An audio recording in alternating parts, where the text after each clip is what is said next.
Donostialdea esiko lehen mailako arretan ohartu gara gero eta jende gehiagok zaintzen dituela bere familiako kideak etxean. Horregatik, uste dugu beharrezkoa dela guk ere zaintza lan horretan laguntzea eta zurekin elkarlanean aritzea. Gure helburua da zaintzaile nagusia zaindu eta hari prestakuntza ematea, gero etxean eskainiko duen arreta ezin hobea izan dadin. Prestakuntza arloetako bat adinekoen presio ultzeren prebentzioa da. Prestakuntza hori emateko, taldean lan egiten dugu pazienteek, zaintzaile nagusiek, erizainek eta medikuek. Lehen mailako arretan, zainketa etxean jasoko duten pertsonak identifikatzen ditugu. Presio ultzerak agertzeko arrazoi nagusiak dira adinekoa izatea, mugikortasun gutxitua izatea eta beste zenbait patologia. Prebentzioari esker, presio ultzeren agerpena murriztu daiteke eta ultzera horietatik erator daitezkeen mina eta konplikazioak saihestu ere bai. Presio ultzera, larruazalari egindako presio eta ukituek eragindako lesio bat da.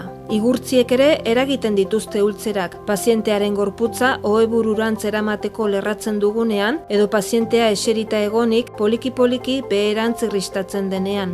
Presio ultzerak gorputzeko hezurrak irtenago dauden tokietan sortzen dira. Adibidez, aldaketan, ipurtezurrean, orkatiletan edo orpoetan. Badira bereziki zaindu beharreko guneak. Pazientea ahoz gora etzanda egonez gero, ipurtezurraren ingurua, orpoak, koxisa, ukondoak, sorbalda hezurrak eta buruaren atzealdea zaindu behar dira. Albo batera etzanda egonez gero, maleoloak, trokanterrak, saietxezurrak, sorbaldak, belarriak, gandorriliakoak eta belaunen barne eta alboaldeak. Auspez etzanda egonez gero, oinetako behatzak, belaunak, gizonezkoen genitalak, bularrak, masai albo hezurrak, belarriak, sudurra eta gandorriliakoak. Eserita egonez gero, iskioia, koxisa, sorbaldezurrak, trokanterrak, orpoak eta oinetako behatzak. Larruazala sistematikoki aztertu behar da, alarma zeinurik dagoen ikusteko. Adibidez, zurbiltasunik ezagertzea zapaltzean, beroguneak, edemak, larruazalaren harriadura, gorritasunak, babak eta gogortasunak. Izan ere, larruazala aztertzen badugu, prebentzio neurriak garaiz har daitezke eta lesioak agertzea saihestu. Horregatik, larruazala gutxienez egunean behin aztertzea gomendatzen dugu. Pazienteak sendatzeko jarrita dituen gailuen azpialdeko eta inguruko azala egunean bitan aztertu behar da. Bestalde, larruazala egunero zaindu behar da. Oinarrizko higienea egin eta lozio hidratatzailearekin igurtziz. Lozioa erabat xurgatu arte. Ez da ez alkoholik, ez koloniarik eta ez talkorik erabili behar. Gantz azido hiperoxigenatuak erabili behar dira, eta hezur irtenguneetan, hau da ukondoetan, eskumuturretan eta abarretan ez da masajerik eman behar. Azala ez egoteak presio ultzerak agertzeko arriskua handitzen du. Beraz, inkontinentzia, izerdi, trainadura eta abarren ondorioz azala eze dagoen ikusi behar da. Kotoizko edo harizko arropa erabili behar da, eta plegu eta zimurrak saihestu. Batzuetan komeni da pixoial xurgatzaileak erabiltzea. Zinka duten esikremak ere erabili behar dira.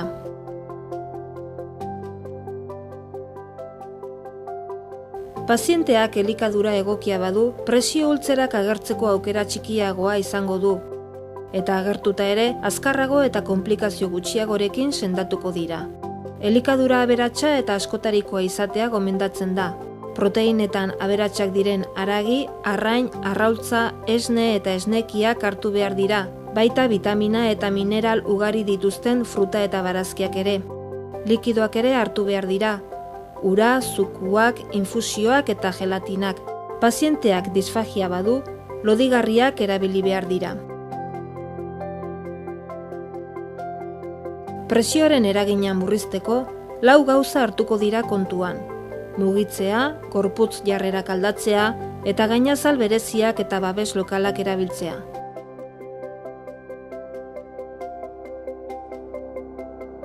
Pazientearen aktibitatea eta mugikortasuna baloratu eta sustatu behar dira. Horretarako, eskorgak, bastoiak, trapezioak eta barandak erabili eta mugitza eriketa pasiboak egin daitezke. Ohean dauden pazienteak 2 edo 3 ordutik behin jarrera aldatzea gomendatzen da biraketa programatu bat jarraituz. eskuin aldera etzanda, ahoz gora etzanda, ezkerraldera etzanda eta ahal bada auspez etzanda jarri behar dira txandaka. Pazientea ezkerraldera etzanda eta eskuin aldera etzanda dagoenean, inklinazioa 30 gradutik gorakoa ez izatea gomendatzen da, pisua ez dadin trokanterren gainean jarri. Jarrera aldaketak egitean, altxatu pertsona ez erabili arrastaka eta pazientea mobilizatzeko erabili laguntzak, tarteko maindireak, garabiak eta abar. Horrela, igurtzi eta ebaki gutxiago izango ditu. Presioa maneiatzeko gainazal bereziak, SENP izenez ezagutzen direnak, gorputzaren eta bere euskarriaren arteko presioa murriztu eta arintzeko diseinaturik daude. 2 motatakoak daude, SENP estatikoak, adibidez koltsoi eta kuxin biskoelastikoak, horiek presioa murrizten dute pazientearen kontaktu eremua handituz, gorputzaren siluetara egokituz eta pisua azalera handiago baten gainean banatuz.